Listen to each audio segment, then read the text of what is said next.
In this video, I'm going to be talking about the earliest stages of a world building project, in which you'll establish the world's foundation and framework. This is good practice if you're working on a solo project, but it's super important if you're collaboratively building a world.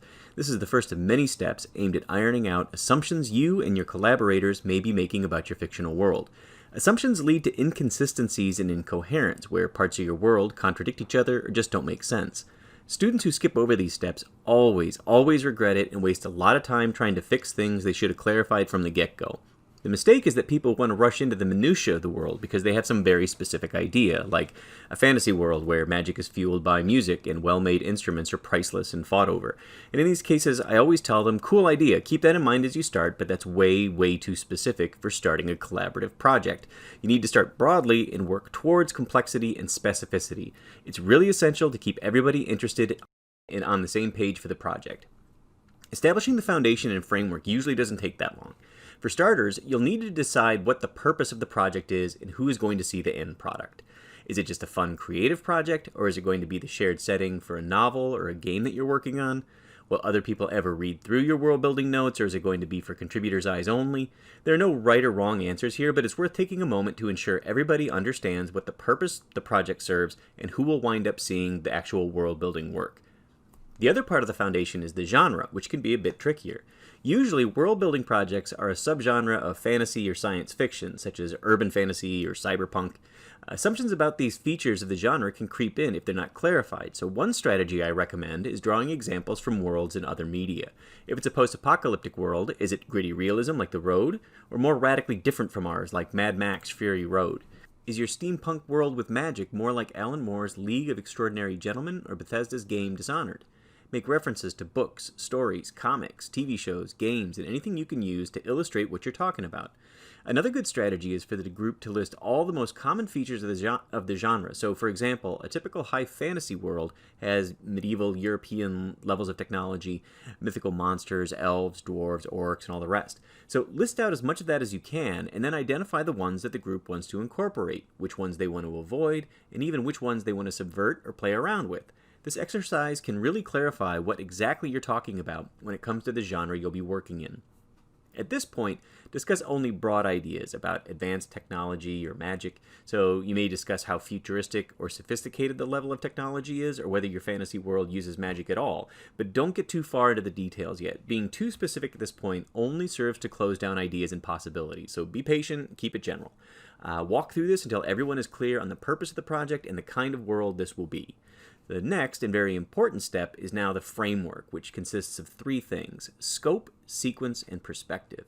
Again, this is one of those absolutely essential steps that when students skip over it, they regret it. As you work on the project, you'll see that world building is a recursive process. You're always going back to the earlier steps to revise and refine, or at least you should be. So resist the urge to get ahead of yourself. You can always come back later. Sometimes things won't fully fall into place until you get everything a little bit more fleshed out, and that's totally normal and fine. But you'll find the whole process will go much smoother if you take the time to firmly establish how you're approaching your world's scope, sequence, and perspective. Scope is both the world's breadth, which means the physical extent of the world or how big it is, and also its depth, or the level of detail you're going to be including about it. Now, remember from the previous video that when we're making a world, we should be aware of its borders, or the worlds that are next door. By far the most common problem I see in student world building projects, especially for game designers but for fiction writers too, is scope.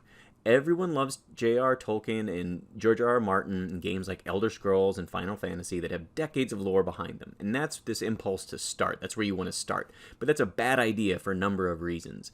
Usually what happens with overscoped worlds is that they wind up feeling really shallow and flat. Again, remembering back to the first video in this series, the further we go out with our scope, the more we have to speak in generalities and broad similarities. But it's hard to tell a story when your setting is the equivalent to planet Earth or a continent. It's way better to drive in the other direction to emphasize points of difference and complexity. So don't start with a continent, start with a region. I like to use real-world examples to think through fictional settings. So in this case, instead of starting with a continent, let's start with a region. So in this case, instead of starting with a continent the size of, say, South America, we'll just use a region around Buenos Aires in Argentina. Panning out on a Google map, you can see that Buenos Aires is situated on a river that opens out to the ocean. Upriver, there's another major city of Rosario, and across the opening of the water is Montevideo in Uruguay, another country.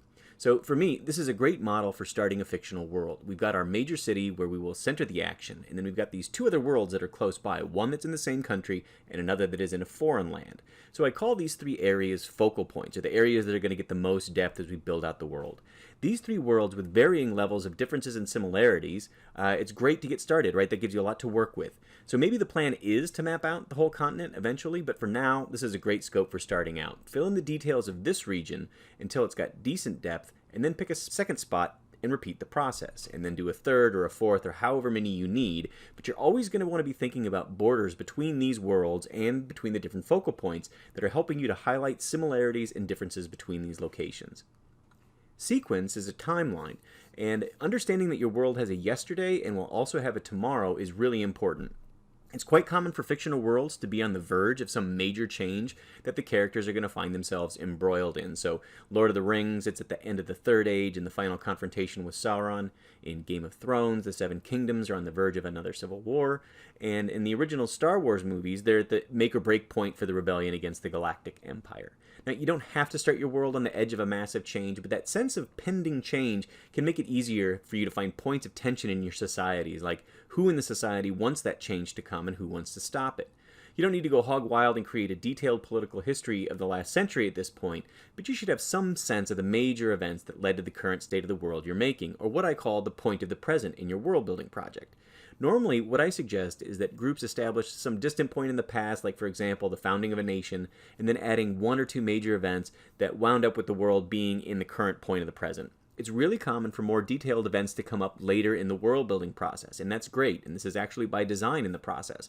It will feel much more natural and organic if these things crop up during the creative process rather than being forced in at this point and adding too much. So worlds tend to feel more overdetermined and less fluid, and hence less realistic, if you get too specific at this point. So a distant starting point, a couple major events leading up to the now, and then possibly what the future might hold is a great place to get for a sequence for your framework. Finally, we get to perspective. Perspective is a major part of storytelling, but generally speaking, most groups that I work with feel most comfortable writing in the Wikipedia NPOV, or neutral point of view. The idea is to provide the equivalent of a consensus viewpoint where most reasonable people would agree how the world was being described regardless of whether they liked those features or not. The writers describing the world remain anonymous and attempt to be unbiased. This is opposed to, say, a highly subjective viewpoint where the world description has some narrative frame, like the recounting of a historian or the writings of a monk who is recording world events. With a subjective viewpoint, the writers can be more colorful and not only describe the world, but also pass judgment on it. And a couple examples that we have here are Volo and Elminster from some of the Dungeons & Dragons source books. Keeping a consistent tone and a shared understanding of what the narrator knows and doesn't know can be tricky when you're in a collaborative project, so I don't recommend it for the first few worlds that you try, but it can be fun to experiment with, so you want to maybe keep it in mind for future projects.